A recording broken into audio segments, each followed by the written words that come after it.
So my name is Ian Lumb, as you heard, and I have a background in the physical sciences. I'm actually a York graduate. Did my undergrad at McGill University, and somewhere along the way, computers became more of an end in themselves for me than just a tool that I was using as a scientist. And so I ended up kind of transitioning into various roles that involved use of computers. And although I scoffed at the term when I heard it many years ago, I think what I am now is probably a knowledge worker. So what I do for Bright Computing is both technical training as well as technical marketing. Thanks. My name is Guido, and I'm a flight attendant with Air Canada. I also graduated from York in 2012. I completed Italian studies, LAPS BA, Honors BA Italian Studies and Geography here at the Kiel campus. So pretty much my role as a flight attendant pretty much is to make sure that obviously Ministry of Transportation regulations are met. So when you see us doing those seatbelt checks, trays up, you know, things like that, it's things that have been set out by obviously Ministry of Transport. Also just making sure that, you know, everyone arrives at their destination safely and have an enjoyable flight. Obviously, that's very important. And that's about it. But we'll talk more about it after. Great. And my name is Rohini, and I'm an international recruitment officer here at York, also York alumni. I loved York so much. I did my undergraduate and graduate studies here, and now I work here, so I really do love the place. I did my undergraduate degree within the liberal arts, and I started working within, like, you know, administrative roles and all in the beginning. And my love for education and my passion for travel brought me into the role that I'm in today. So I've been a recruitment officer for the university for 3 years, and I really do get to combine both my passion of education as well as travel, and I get to go and talk to students about something I'm really passionate about, and talk to them about studying in Canada and studying at York, and talk about the different programs and areas of study that we have here at the university. I'll tell you more about it later. Alan, best everyone. As Liz said, I'm a Lieutenant Colonel in the Canadian Forces. On a day like today, I like to remind everyone that the Canadian Forces, specifically the Canadian Army, is not the snow clearing service for the City of Toronto, although we are still living down that notoriety. Graduate of York University, I actually went through the Glendon campus 1997.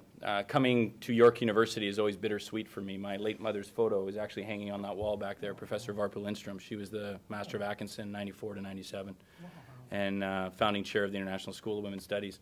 My role in the military really started during my first year at York University through the tuition reimbursement program. I joined as a young private. I'll discuss it a bit later on when we get into the back and forth.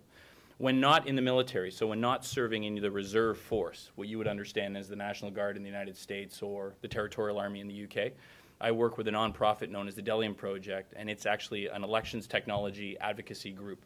So that takes us to post-conflict and emerging countries all over the world to assist in their electoral and governance process. And we'll touch on that a bit later, but very pleased to be here despite the snow. So what the purposes of your travel and what types of places you get to go. Let's start again with Ian.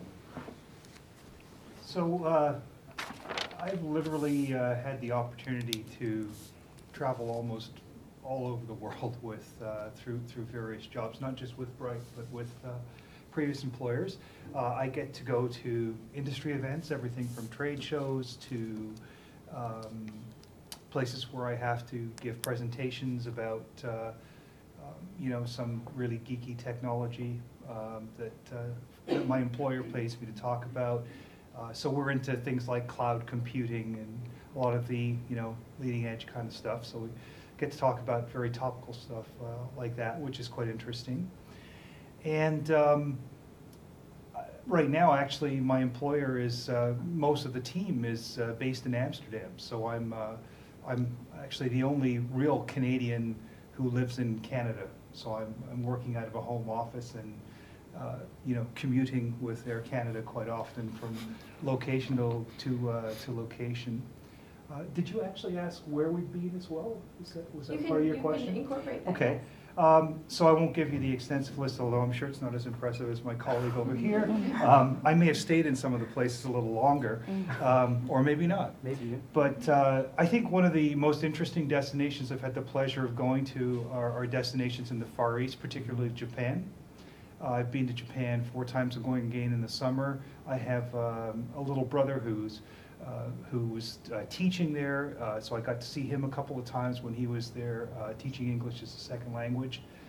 And that's a culture, a place that I've really enjoyed visiting. Other interesting destinations, I got to go to Abu Dhabi in the United Arab Emirates, which was very interesting because it was a place to be completely honest, we had some concerns about going there. I didn't know a lot about it, and it turned out to be an absolutely wonderful experience. And I've been to various other locations that are, obviously places in Europe. As a Canadian, as somebody who lives in Canada and working for, now this is about my 3rd or 4th software company, I guess. I've also worked for York for a while too. I've done a tremendous amount of travel south of the border as well. So that's been quite interesting too. I've never been to Asia, not yet, so maybe one day. I travel every day for work, obviously, right? Sometimes we get to stay, sometimes we don't. For example, I was in Jamaica yesterday in Kingston, but just for 20 minutes. So it was nice just 20 minutes. It was nice just to stick your head outside the window and get some sun. It was beautiful. So that being said, I was in London last month. I do a lot of domestic routes. I've pretty much seen all of Canada. My favorite part is Vancouver or St. John's. I love it. I would move there in a heartbeat.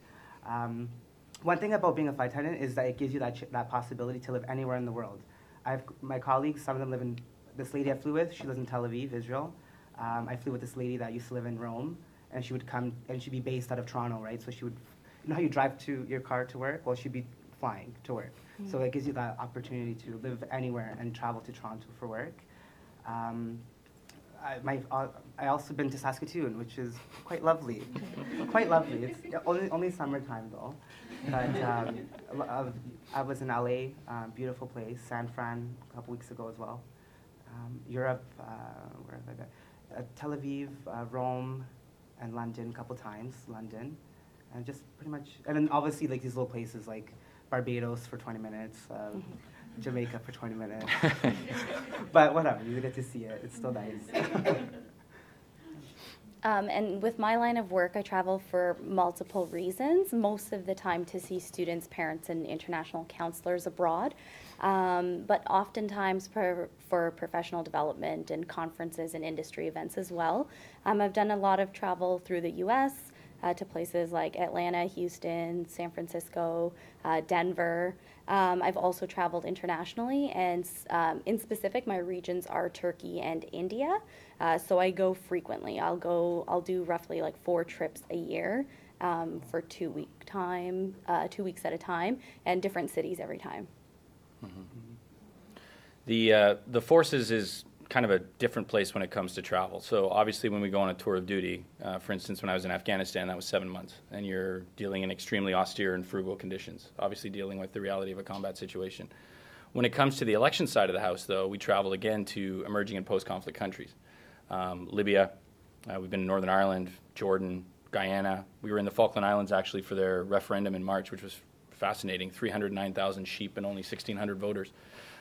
We ended up going various locations, been to Mongolia, been throughout Bosnia-Herzegovina, the Balkans. The reality is, though, and this is what we really, I think, have to make clear as a panel, is there is a distinct difference between traveling for work and traveling for pleasure. When you travel for pleasure, you're in charge of your own destiny and your own itinerary, and you can spend as much time as you want. When you're traveling for work, and I'm seeing the nods here, it is airport to conference center to hotel, hotel to conference center to airport. Now, there are some perks, and I will show this to Guido, being from Air Canada. I finally got my 100K status with Air Canada this year, so I'm very happy with that.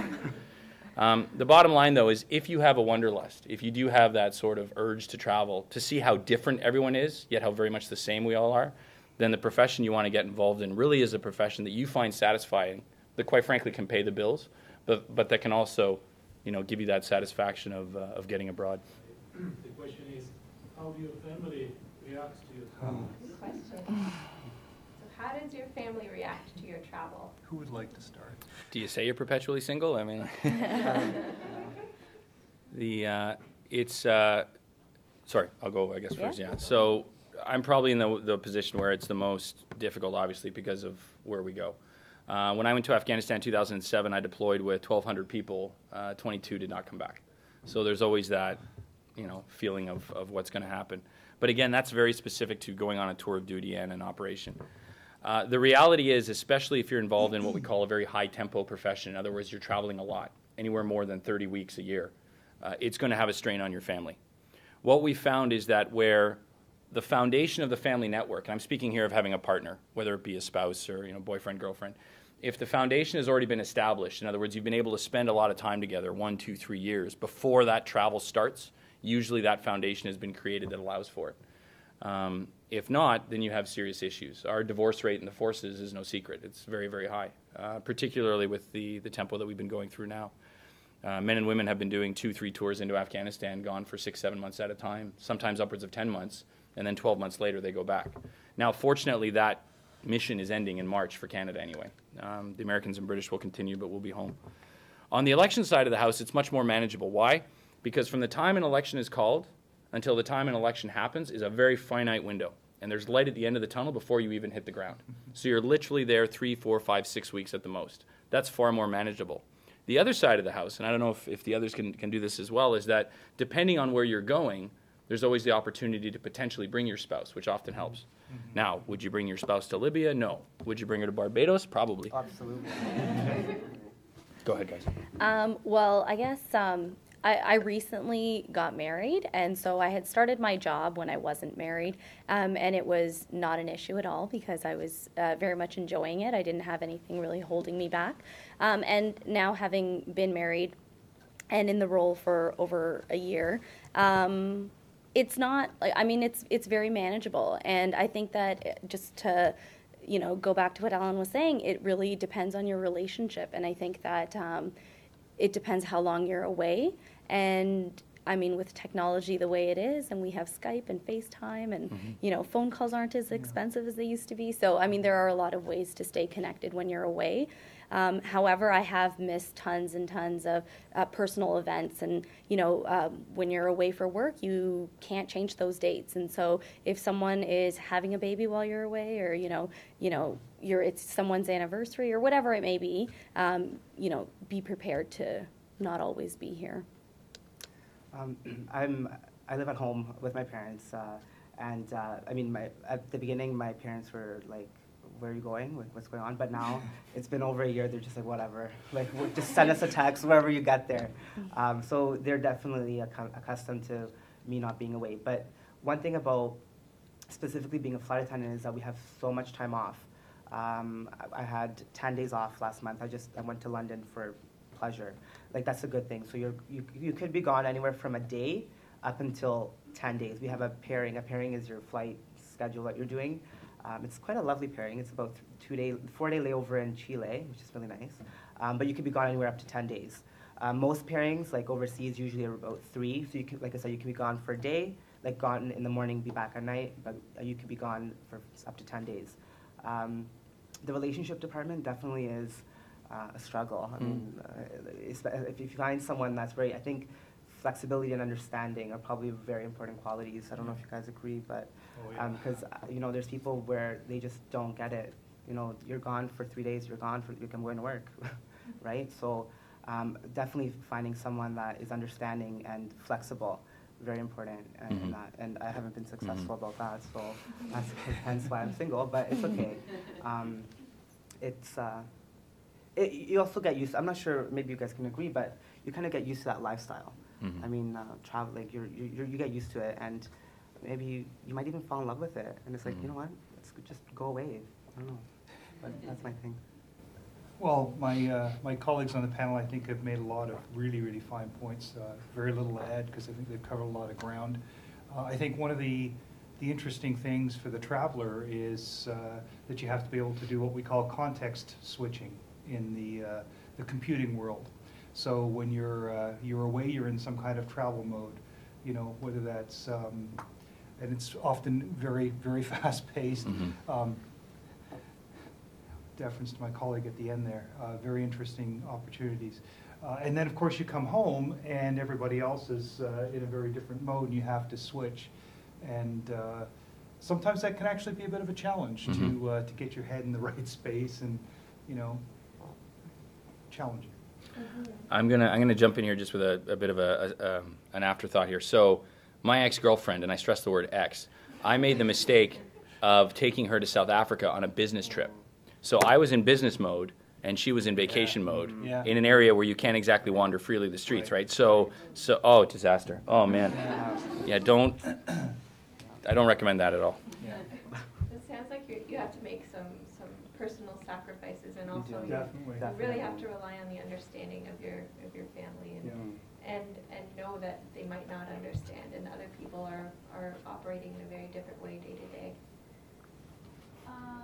I have heard about people applying for exactly your position. Right. I've heard it's like a longer process. Sometimes you could go to 7 interviews and maybe not get a call back and Wow. be persistent. You're right. Do you have any advice?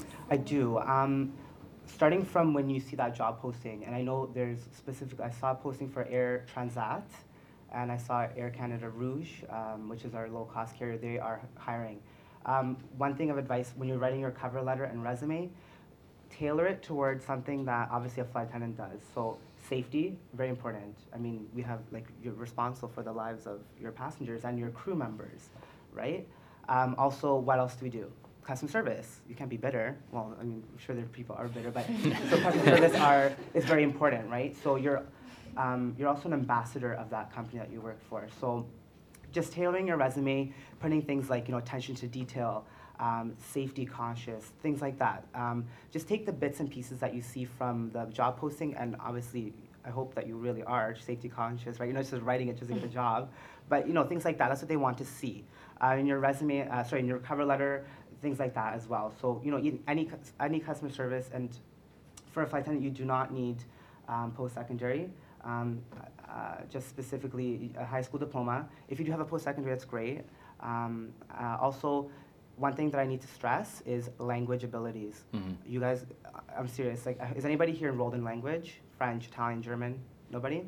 Okay, well, go enroll. Because I don't speak French. I speak Italian, and that really helped. Some of my colleagues, the previous ones where you could be unilingual, so just English speaking, they don't hire that anymore. You have to speak at least another language. For example, German, Mandarin, Cantonese, Hindi, Italian, Portuguese, Spanish. For example, I know that we have a shortage of German speakers and Mandarin speakers. Like my friends that started at the same time, they're already doing Frankfurts and Munichs while I'm doing like Saskatoon, Regina, right? So there's, if anything, so customer service, obviously safety-related things in your resume, and a language. And then, are you able to tell us at all about the process after? Oh, right, sorry, the process. So you'll be called, right? You have to go to a face-to-face interview, which is individual, and then from there, you have to complete a medical examination. So they'll do drug tests, they'll do alcohol, everything like that. So that's very important. You have to go through a police screening as well. You have to do, so first of all, I'll start off with a phone interview. Then if you were successful, you'd be called into a face-to-face interview. Then you'll be called into a group interview. So you'll be with about maybe 4 to 6 other people. And they're not looking to see your answers. They don't care about your answers. They want to see how you interact with others. Because think about it, you're not working by yourself on a plane. You'll be working with a team of up to, when you're doing in Asia, there's 14, 15, 16 crew members. Wow. So they want to see how you interact. Yeah. If you're going to be like, you know, that narrow-minded, like, I can't work with people, then I'm going to say that maybe this is not the right job for you. But you know what I mean? So that's what they're looking at. Once you pass that, you'll have to do another face-to-face individual interview. And once you pass that, you have to do what I like to call flight attendant school. So you have to pass, you have to successfully pass. And this is a Ministry of Transport regulation. It's about 8 weeks course, anything from every safety-related everything. So from evacuation to hijacking to everything. So you have to successfully pass that, and if you fail the exams, you are kicked out. How languages other than English play into your travel or not. Yeah. Mm-hmm. Absolutely a huge asset. I have broken to almost functional French, and I can remember actually when I was a graduate student right here at York University, trying to negotiate my way out to a scientific conference on the Costa Brava in Spain, speaking French to somebody else who didn't speak English, and I didn't speak Spanish. So sometimes, even like you said, just one, Yeah. you know. The conversational Spanish that I've learned at all-inclusive resorts sometimes helps too. So I think it's a great asset, and but I must say that in contrast probably to Guido, because of the circles I've been in terms of sort of IT tech as well as science, English is very acceptable as the sort of the formal language, lingua franca. Yeah, I don't know about you folks. For my work, I do deal with like a lot of international students, so English isn't usually an issue.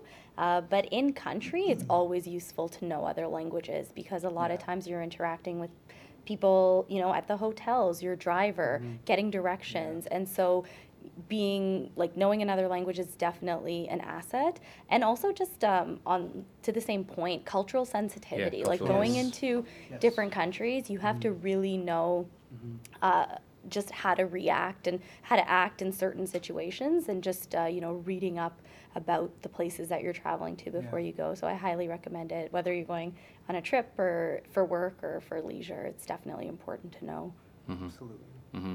And in today's federal service, I mean, obviously being a member of the military, I'm part of the federal government. We are ranked or merited every time we progress in rank based on certain skill sets that we have. And pretty much if you want to make it to lieutenant colonel, definitely if you want to make it to colonel, you have to be bilingual. So what the military actually does is if you come in as an Anglophone and you don't speak French, or you come in as a Francophone and don't speak English, they will actually send you on a 9-month course so that you become bilingual. Alors moi je suis officier canadien, je dois parler en français. I have to be able to lead troops and give orders in French. It's just the nature of the job. Having said that, to your point, the cultural awareness piece is huge. I'm accredited trilingual, so according to Public Works, I can speak English, French, and Finnish. Now, the Finnish is largely because of my mother. It has nothing to do with formal education, but you write the test and you get the accreditation.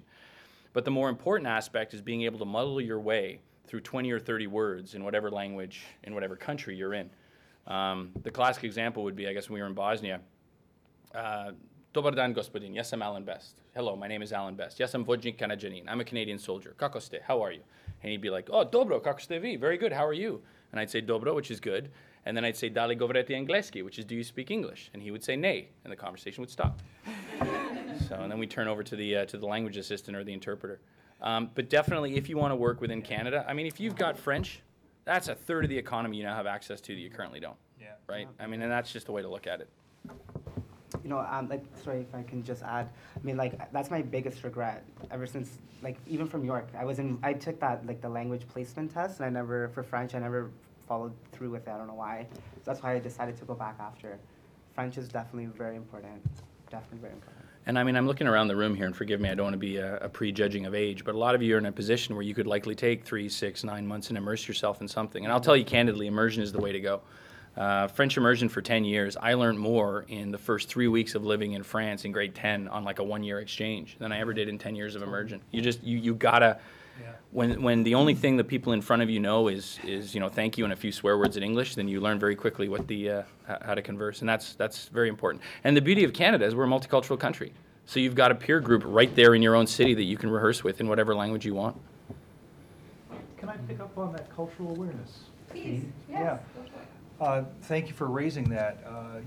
When you travel south of the border, I mean, there are cultural sensitivities, I suppose, of a degree, but they're not very difficult for you to kind of, make your way around. But traveling to some of the other locations we've been talking about, and again, I'm thinking particularly about places like Japan, where doing business is still extremely formal.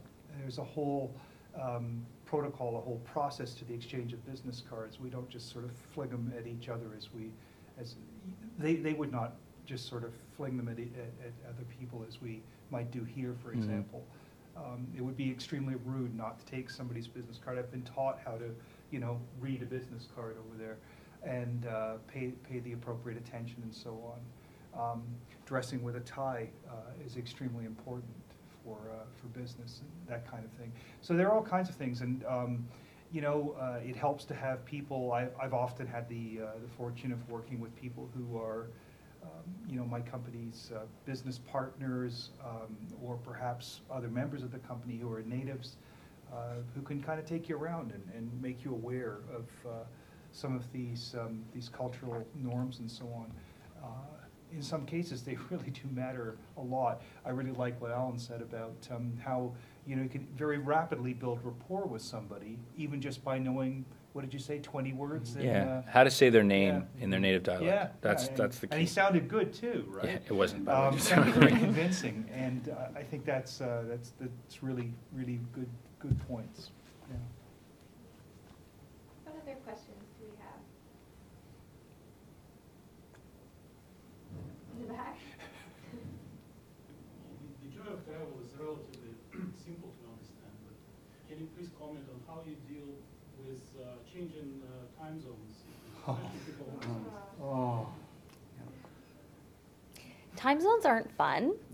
The change in time zones aren't fun. I know, like with me, we get the luxury of actually like arriving to a destination a day or two in advance and sort of resting up before you actually start work. And the same way when you come back, like we do get time to sort of get back into the swing of things before having to come back and function at work. So that's how we deal. Yeah, I mean, some people, I'm not a fan of medication, sleeping pills, things like that. Some people use those. Personally, it's not for me. But to your point, you try and get in 2 or 3 days beforehand. Like I literally just got back from Europe there on the weekend, and you try and build in a day before and certainly a day after. What I find is that Eastern travel, so whenever you're going through the night and you lose your night, that's rough. Yeah. Because just as your body is telling you that you're going to fall asleep, you land and it's 7 a.m. and now you got to start your day.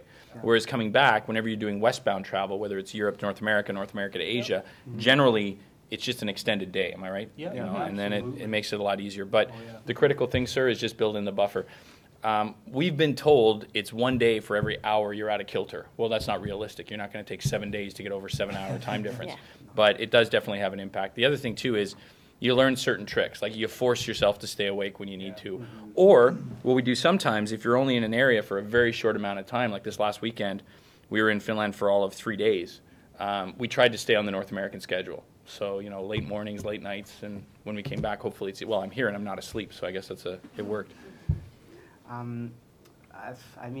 I think I've overcome that now, but it's still hard. It's still very hard, especially I find what kills me the most is going to Vancouver, like 3 hours behind, and it just throws me off. But I usually just adapt to the local time, whatever the local time is, and like I said, like you try to stay awake. Like I was in Rome, we landed, it was like 11, so it's 5 a.m. here. I just tried to, you know, my colleagues were all like, okay, nap time. I'm like, okay, if I go to sleep now, I'm not sleeping tonight. So I just went out. I'm like, okay, buy a Metro Pass, let's go, let's just sightsee, whatever. But by 9 o'clock, like I was like going like this, which is perfect. Like, you know, by 9 p.m. it was good. So I think it's just try to stay up as possible, like what Alan said, just try to stay up and just go, stay busy. I've never been very successful at adjusting to the time zones. I think what Alan said is absolutely right. It's much easier to, if you're in Europe, it's much easier to come home and adjust going that way. I've known colleagues who just keep their own natural time zone. Sometimes people are capable of doing this, especially people who are, there are some people who are traveling a ridiculous amount, and they just keep on whatever they're, I've actually heard of a pilot who does this. I hope that's a good thing.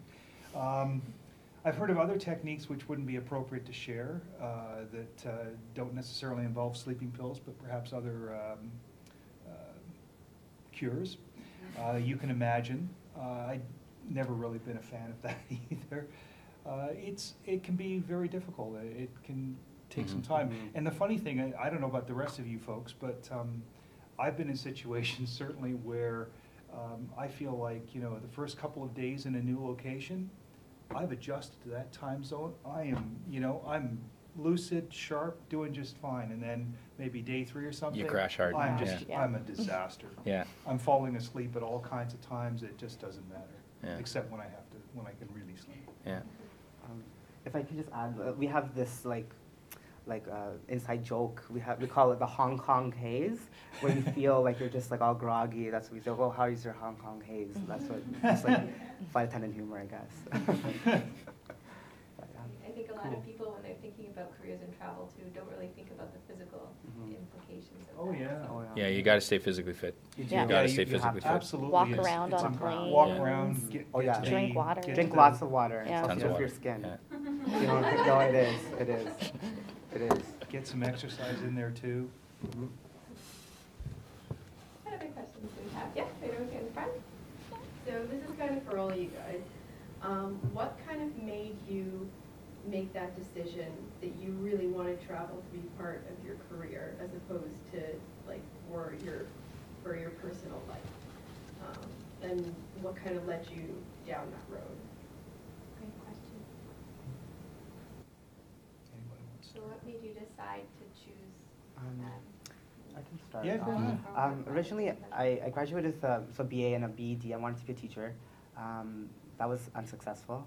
Well, it's still, whatever, it's in the works. I've always, like, just from my own personal travels, I've always, like, looked at, like, I'm like, oh, it'd be so cool to be a flight attendant one day. And like I said, I don't speak French, so I thought that my option was 0. That wasn't the case. So definitely just, what inspired me the most was just on my own personal travels and seeing the flight attendants and just like, you know what, give it a shot one day. And like I said, like that whole, like the French, not speaking French really turned me off at first. I'm like, whatever, I'm gonna apply anyways. What's the worst that could happen? I get a no, big deal, right? And here I am, a year later, a year and a bit later. So that's what really pushed me. I don't think I ever really knew that I wanted to travel internationally. When I was in school, I did want to go on exchange, and I didn't have the opportunity to. So when I graduated and I saw the opportunity to sort of, again, like I said, like I did enjoy like exploration through travel, just on my own personal travels. And then I thought, like, what a great way to, like, you know, you get paid and you get to, I thought it was a lot more glorious at first. And I mean, like, don't get me wrong, like, of course you're out for business and all, but there's there's opportunity often to build in vacation afterwards, right? Yep. And you can, like, so if you're already halfway across the world, you know, country hopping is pretty easy, right? You become so familiar with applying for visas and costs of flights and things like that. So, I mean, it was a way for me to travel a lot, and yeah, so I don't think I really knew I wanted to do it when I was in school. It was more something after I started traveling. Yeah, I think depending on what profession you choose, you sometimes fall into it. I mean, Yeah. personally, I've always had the wanderlust, largely because of the woman who's on that wall back there, my mother. Given that she was from Finland, we had very, very close connections to the family back in Finland. So every summer, as a kid, we would go over there, you know, just to spend 5-6 weeks in the country. And then through high school, I did the French exchange program and traveled extensively. And I think every passport-carrying Canadian at some point has either done or thought of strapping a backpack to their back and going across Europe one summer, right? I mean, we all do it. It's the coming-of-age trip. But anyway, the thing that has thrust me into the situation I'm in now is largely because I chose a career in the military. So that goes without saying. When I joined, the military was not really going anywhere. We had a base that was closing down in Germany, and we had bases across Canada, and that was about the extent of it. Then, of course, the Cold War ended, and more recently 9/11 happened, and now we're being sent all over the place. But that was not part of the impetus for joining. Quite frankly, in first-year university, it was the tuition reimbursement program. That's what brought me in. Once you were in, then you stayed. On the flip side, the election side, it's not so much the travel as it is the satisfaction of what you're able to achieve when you get there, specifically because you're enabling the democratic process. I mean, you're allowing individuals who haven't necessarily had a say ever in their lives to have a say, and that's satisfying. That's worth the travel. And let's be candid here. It's not always 4 or 5-star hotels. In fact, more often than not, it's not. It's especially depending on who your company is. You're at the cheapo hotel in the rougher part of town. It's just the nature of the beast. And of course, if you're on a military mission, well, you're staying in the most austere conditions possible. So, but yeah, in my case, very much driven by exposure to it at youth. Yeah, and it's not always the business class seat. Oh, no. It's often the middle seat on a very large, packed plane. How you doing with the screaming babies? Yeah, that's comforting. I think in my case it was not necessarily picking a career because travel would be an element of it, but just ending up in roles that really required some measure of travel. But I'm happy that it does work out that way to a degree. I hope at some point we'll talk about managing business travel and stuff like that. Just as a random thought. Okay. And managing in what way? Keeping it under control. Okay. Yeah, just kind of a random thought that occurred to me as we were talking. All right. Well, let's take this. Did I see a hand up over there? Okay. Oh, right there. Okay.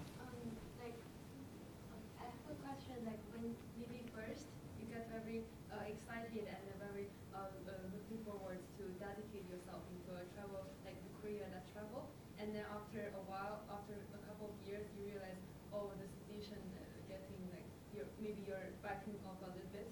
So in those travel career, is there any like space that later on the way you can like negotiate, or there a space that they can put you somewhere that last task to travel around?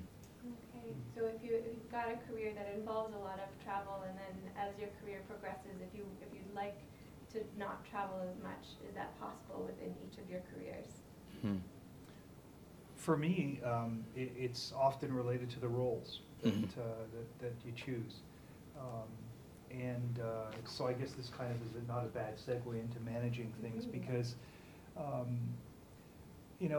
I suppose it all, it depends a lot on what the nature of the role is. If you have to do a lot of customer-facing work, whether it be as a flight attendant, or going out and meeting customers or prospects and so on, and it can become quite daunting at times. There have been times when I've been traveling, 3 weeks a month kind of thing, and you feel like you're barely home, and it really kind of displaces you a bit. But most of the companies, even smaller companies, I guess, that I've worked with in sort of IT, high tech, and so on, there is some ability to shift between roles to try and get a better balance, usually.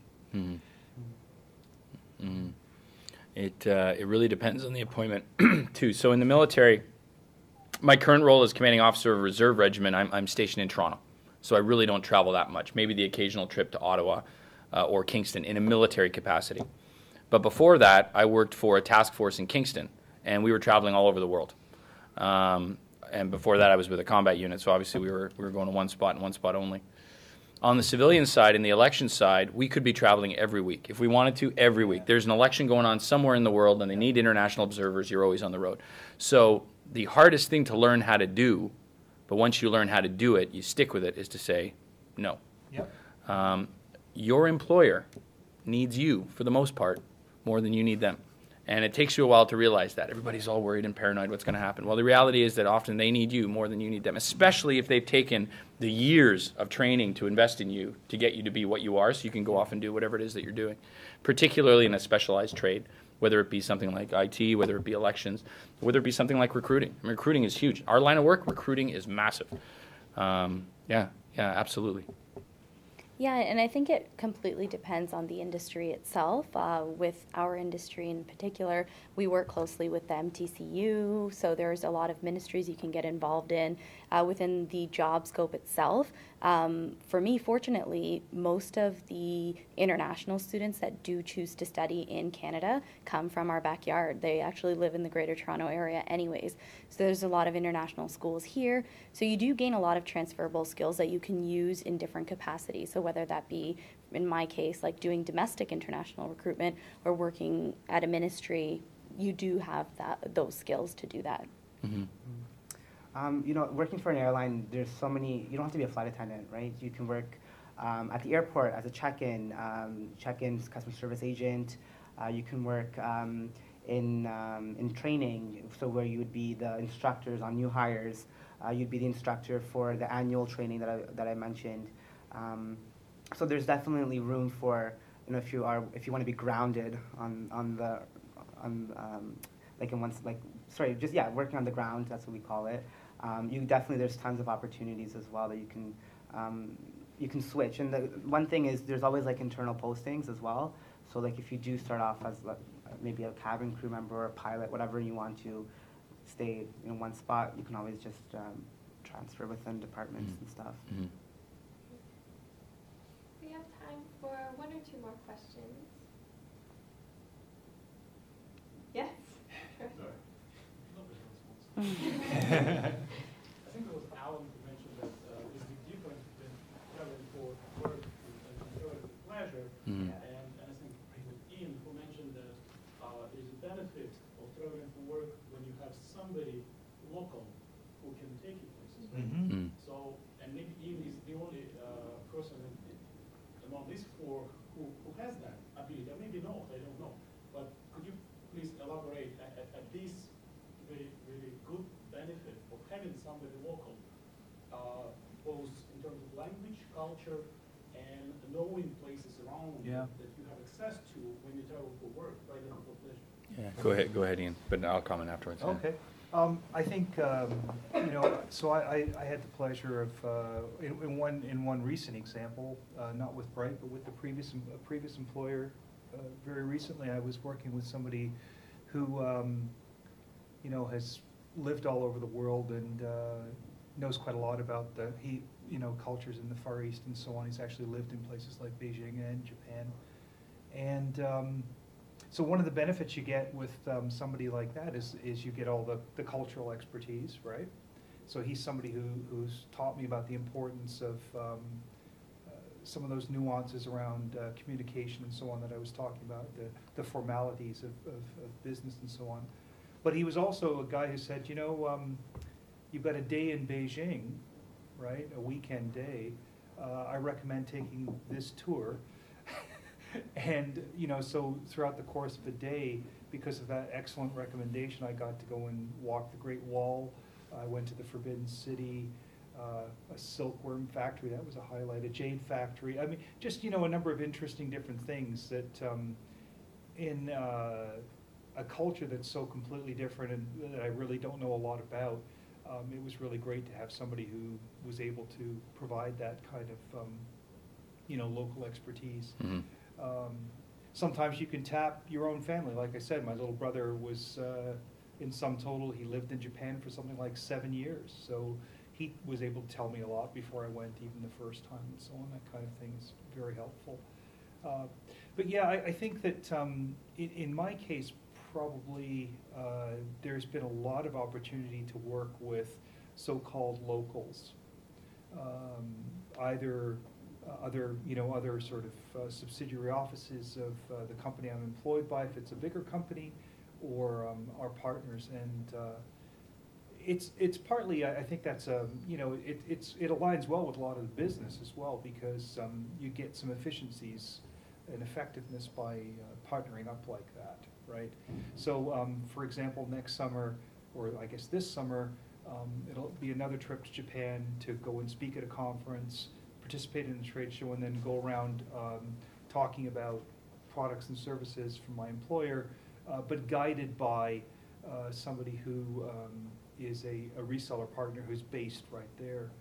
And one of the interesting experiences I've also had in Japan is giving presentations where I have to work with a translator. That can be a very interesting experience. Yeah. So, there's a lot of jargon in some of the stuff that I do, as there is with probably all of us. And so I've actually had to sit down, for 10 really kind of harried minutes prior to making a presentation, uncomfortable with my tie and all the rest of it.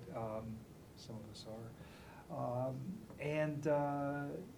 Trying to kind of go through my slides with this person, and then learn how to speak so that I put in natural pauses. I don't say too many words before I give the translator a chance to speak.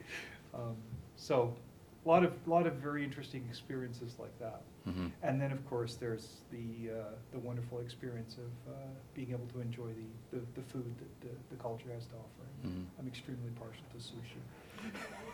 Yeah, we generally won't go anywhere unless we have already what's called a footprint on the ground. In other words, there's already somebody on the ground. Now, from a military standpoint, if we're going on a tour of duty to a place like Afghanistan, then we have 6 months of workup training, which includes everything from cultural awareness, language training.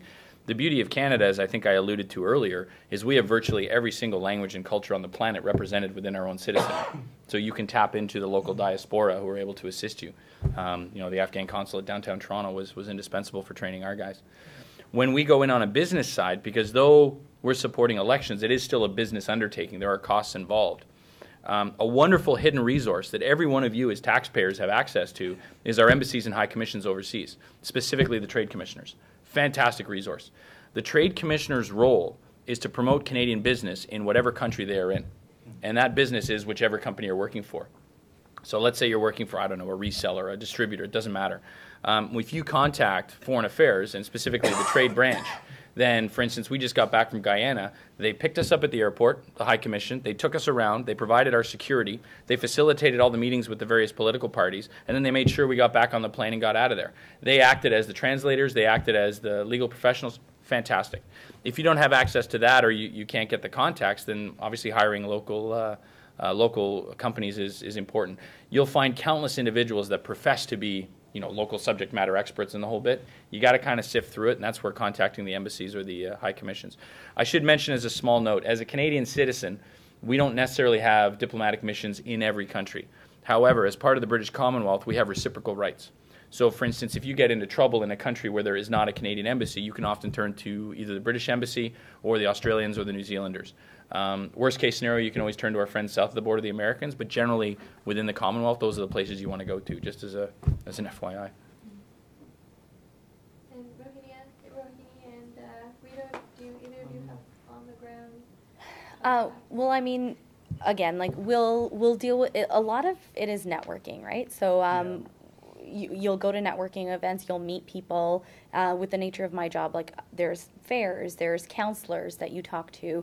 You will meet with trade commissioners. You will be with, going to the embassy. So you end up networking, connecting with people, staying in touch, sometimes building friendships. And a lot of times, I don't have the luxury of traveling with groups or traveling with anyone for that matter. And so a lot of times when I'm in country, I'm by myself. So I really do look to my networking to have someone to have dinner with, because sometimes it gets lonely. And I mean, like, even if it's just sightseeing or doing something, it is good to network and know people so that you know exactly where to be and, staying safe and just having company. Well, unfortunately, I don't have the contacts like the High Commissioner. But, one thing that I personally do is I do my own research before I go to a country. So topics to see. Yeah. For example, like when I was in Israel, Tel Aviv, I went to a library, took out a book on Tel Aviv in Israel just to see what things, something, just something to do, something that, whatever the book might recommend.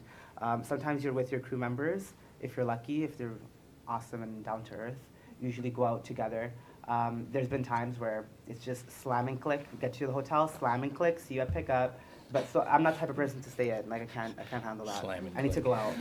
I have to go out, especially when you're in a new city. That you want to explore it, right?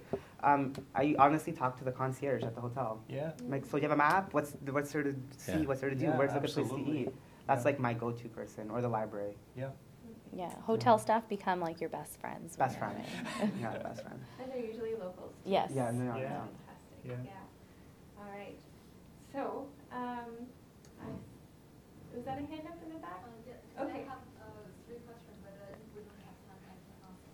How about one of those 3? Choose one of those 3 questions, and then you'll have a chance to ask more questions in the next My question. question is, because we kind of talked about the networking.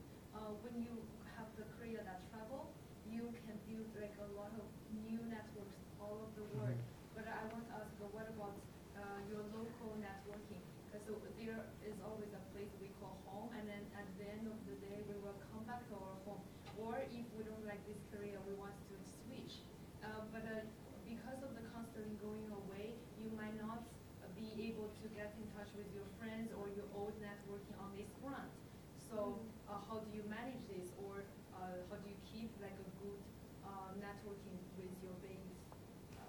That's an awesome question. It is a good question. That is an awesome question. I guess I could start.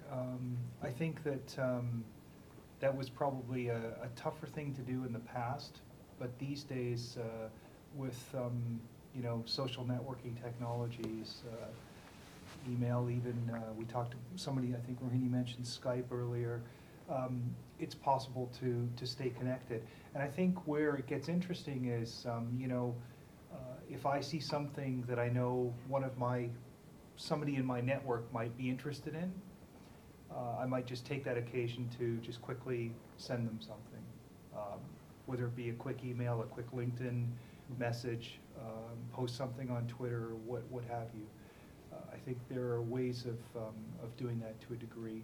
And often if you make that more compelling by, say, including a picture or something like that, it's amazing how that can really help to, you know, sort of keep connections open and so on. Mm-hmm. Yeah, I was going to say, for me it's a bit harder because for security reasons I can't be on social media, because obviously the countries I go to, people would use that as a source of data mining to identify you as a target. So I have lost contact with a lot of people. Just had 20th high school reunion, and I missed that because I was stuck in South Africa. I was getting all these bloody text messages saying, you know, where the hell are you? You have to make a point of it. You really have to make an effort. I am the first to put my hand up and say I have not been good at that. I've lost contact with people that were really, really dear to me just because life gets in the way. Yep. And when most people are going away on a weekend to reconnect or would be able to have time to, you know, spend time with family in the evenings, we're out of country and often out of the continent. The other side of it too, being in the military, being on the reserve side, is as a reservist, we train in the evenings and weekends. So even when we're home, we're away, which makes it very, very I'm fortunate that a certain someone sitting in the back has been very kind to me and has decided to date me, so that's a good thing. But that's largely driven because of the fact that we found each other in a way that was international. Somebody who lives abroad who's used to the travel, and maybe that's kind of the secret for the relationship side. Absolutely. For the friendship side, though, you have a much better advantage than I do because of exactly what Ian identified, which is social media. Huge. Yeah, just to reiterate, social media is definitely one of the best ways to stay in touch, but also, I mean, I think with all of us, we're not completely international. Like, a lot of the work that we do is local, and I know, like, for me, like I said, I'm traveling I do 4 trips a year, but I'm home the rest of the time, so you know, you maintain those networks when you're here. That's good. One thing that I really love about my line of work, and I'm not sure if it's relatable with you guys, but we have so much time off. We have, I mean, flights are awarded by seniority. You have to, like when you have to bid for your flights, and it's a very tedious process. Anyways, so when you have like a lot more seniority, you can literally work 6 days a month, and you've got the entire month for yourself. I have colleagues that they do like 2.5 Hong Kongs a month, and they're done, and they're gone for 5 days. So, and you've got the entire time. But that obviously comes with seniority, right? Me being at the lower end of the seniority list, I do have to work a little bit more. But I have about 13 days off in the month. And I like to have a pattern. So I'm usually on for 4, I'm off for 3, or whatever. So I like that work balance, lifestyle. Also, yeah, social media is great. I mean, FaceTime, Facebook. Even there's that app, Magic Jack, that you can use on Wi-Fi. You use it all the time to call home. And yeah, I mean, I've missed events, and my friends, they get it now. I mean, like when they text me and it doesn't go through, or they call, it just goes straight to voicemail. Hey, he's flying. You know what I mean? But it's that's right. I mean, it definitely takes getting used to. Because at first, like when I first started, I was like, oh my gosh, I'm gone for so much. Like, how am I doing this? But you get used to it. You definitely get used to it, and your friends get used to it too, and I'm sure your significant other gets used to it. Yeah. Well, hopefully, fingers crossed. A small hint: when you call your friend's cell phone and the dial tone is a European dial tone, they're probably in Europe. Yeah, and they probably won't answer. And if they do, they're going to be tired.